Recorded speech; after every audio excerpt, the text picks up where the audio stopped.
शंखनाद भ्रष्टाचार के खिलाफ सबसे आगे। बापूजी के साथ अनजस्टिस हुआ, जो कार्य उन्होंने किया ही नहीं, जिसका कोई मतलब नहीं, जिसका कोई चार्जशीट में हवाला नहीं, जिसकी कोई इन्वेस्टिगेशन में नहीं, जिसकी एफआईआर नहीं, उस केस में जेल में झूठा केस बनाया गया, षड्यंत्र किया गया और उनको साजिश के तहत फंसाया गया। अन्य धर्मों के लोगों के लिए धर्म की रक्षा की बात कर दी जाती है। संत आशाराम बापूजी ने सनातन धर्म की रक्षा की और उन्हें उस सनातन धर्म की रक्षा करने की सजा ही भुगत रहे। लेकिन हाँ, सत्य परेशान हो रहा है, ये यकीन मानिए पराजित नहीं होगा और एक न एक दिन उनकी जीत होगी, निर्दोष साबित होंगे। सांसद ब्रजभूषण शरण सिंह का केस मैंने लड़ा और जीता, उन पर भी ऐसे आरोप लगाने की साजिश थी। बीजेपी के सांसद थे। बात बीजेपी की नहीं थी, बात थी सही ढंग से लड़ा जाए, बात थी शुरू से कैसे कैसे पेश किया जाए, सब चीजें रखी गई। राजस्थान में भी बीजेपी की सरकार आ गई और संत आसाराम जी बापू की अभी तबीयत भी काफी खराब है, तो उनको इलाज कराने के लिए कम से कम अब हम लोग प्रयास करेंगे, प्रयास करेंगे, इस अगले महीने में ही हम लोग प्रयास करेंगे। और वो स्वास्थ्य भी आप सोचते हो किसी के रहमो करम पे नहीं है, स्वास्थ्य अंदर शक्ति का बल है उनके अंदर, जो दवाएं ना मिल पाने के बावजूद भी वो स्वस्थ हैं और किसी तरह से भी जेल में रहकर भी अपना जीवनचर्या चला रहे हैं। 2024 में क्या उनके भक्त आशा रखे कि बापू 2024 में आएंगे? हाँ, पूरी आशा रखें और हम आशा ही नहीं पूर्ण विश्वास रखते हैं कि संत आशाराम बापू जी की रिहाई होगी।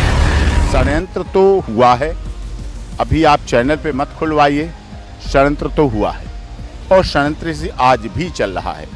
बहुत से ऐसे आस्तीन के सांप होते हैं, जो आस्तीन की सांप की मिसाल मैंने नहीं बनाई, लेकिन कुछ लोग होते हैं आस्तीन के सांप, जो बापूजी के साथ अनजस्टिस हुआ, जो कार्य उन्होंने किया ही नहीं, जिसका कोई मतलब नहीं, जिसका कोई चार्जशीट में हवाला नहीं, जिसकी कोई इन्वेस्टिगेशन में नहीं, जिसकी एफआईआर नहीं, उस केस में जेल में। सोचिए ना आप, समझिए ना आप, सब छूटे हैं। कौन है इतना बुजुर्ग? आप आंकड़ा निकलवाइए, आप आरटीआई लगवाइए, इतनी उम्र का व्यक्ति कौन है?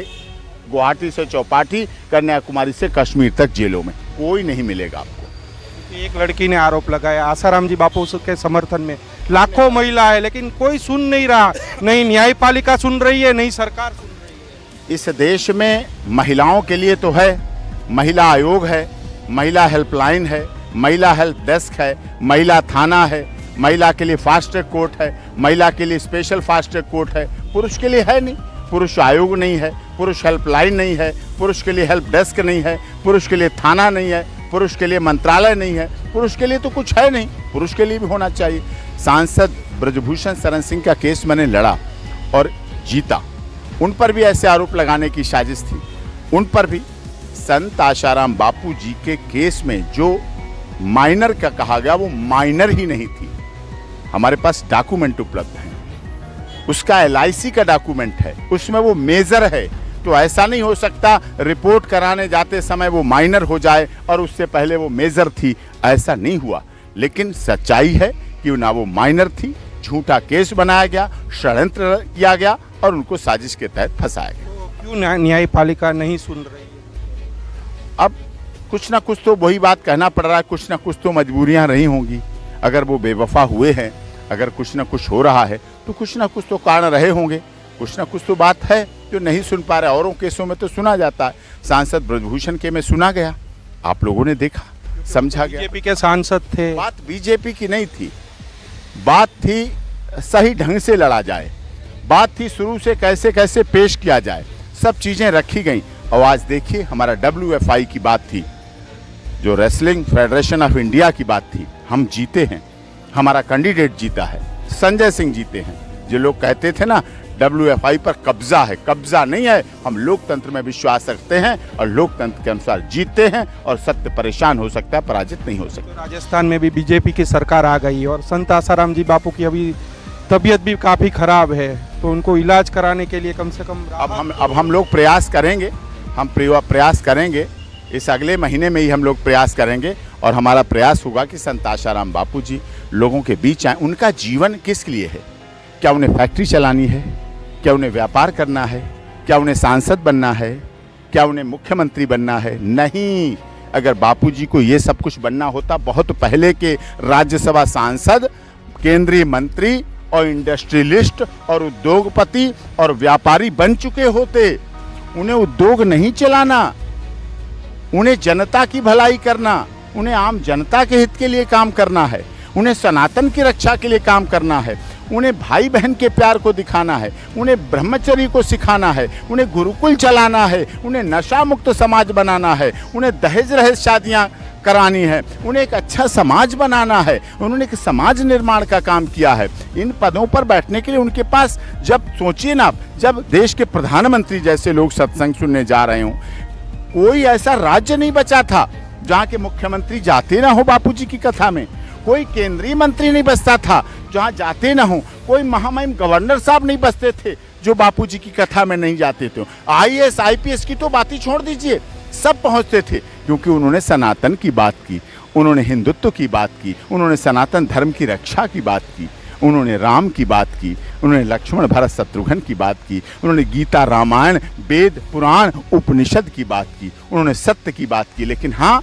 सत्य परेशान हो रहा है, ये यकीन मानिए पराजित नहीं होगा और एक न एक दिन उनकी जीत होगी, निर्दोष साबित होंगे। 2024 में क्या उनके भक्त आशा रखे कि बापू 2024 में आएंगे? हाँ, पूरी आशा रखें, और हम आशा ही नहीं तो पूर्ण विश्वास रखते हैं कि संत आशाराम बापू जी की रिहाई होगी, सकुशल रिहाई हो।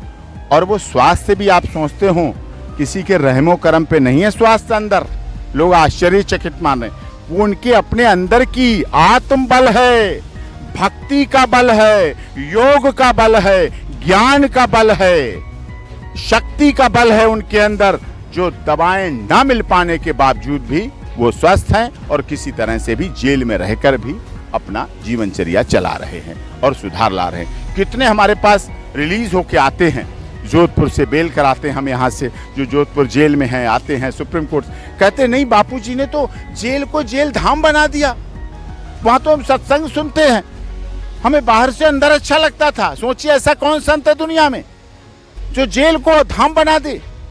इसका मतलब उनके लिए जेल और बाहर में कोई फर्क नहीं है, उनके लिए जेल भी धाम है, जेल भी आश्रम है। लेकिन हमें जरूरत है, इस देश को जरूरत है, इस देश के लोगों को जरूरत है, इसलिए उनकी रिहाई की जरूरत। उनको रिहाई नहीं चाहिए, उनको तो रिहाई तब चाहिए उन्हें फैक्ट्री चलानी हो, उनको मैनेजमेंट करना हो, उन्हें लोकसभा राज्यसभा में जाना हो, उन्हें ऐसा करना उन्हें नहीं चाहिए। उन्हें देश का सनातन धर्म की रक्षा करना चाहिए। इसलिए मैं चाहता हूं पुरुष आयोग भी बने, पुरुष हेल्पलाइन भी बने, पुरुष मंत्रालय भी बने, पुरुष हेल्प डेस्क भी बने, जिससे महिलाएं जो झूठे केस लगाकर उत्पीड़न करती हैं लोगों का, आम आदमी का, राजनीतिक हनन कर देती हैं, चरित्र हनन कर देती हैं, महिला का नाम नहीं छापा जाता है, पुरुष का नाम अखबारों की सुर्खियां होता है, टीवी की हेडलाइन होता है, महिलाएं मफल्ड पेश होती हैं, ऐसे करके पेश हो जाती हैं, पुरुष सीधे पूरे अखबार पर छापा जाता है। यौन शोषण का आरोपी ब्रजभूषण शरण सिंह के खिलाफ जंतर मंतर पर धरना छापा जाता है, और बाद में जब चार्जशीट फाइल होती है तो नॉट अरेस्ट की चार्जशीट फाइल होती है। ये छोटी बात नहीं है। और धर्मों के लोगों पे आरोप लगता है तो उनकी गिरफ्तारी, की क्रिश्चियन के पादरी पर लगता है गिरफ्तारी नहीं होती है, मौलाना पे लगता है गिरफ्तारी नहीं होती है, अन्य धर्मों के लोगों के लिए धर्म की रक्षा की बात कर दी जाती है। संत आशाराम बापू जी ने सनातन धर्म की रक्षा की और उन्हें उस सनातन धर्म की रक्षा करने की सजा ही भुगत रहे हैं वो।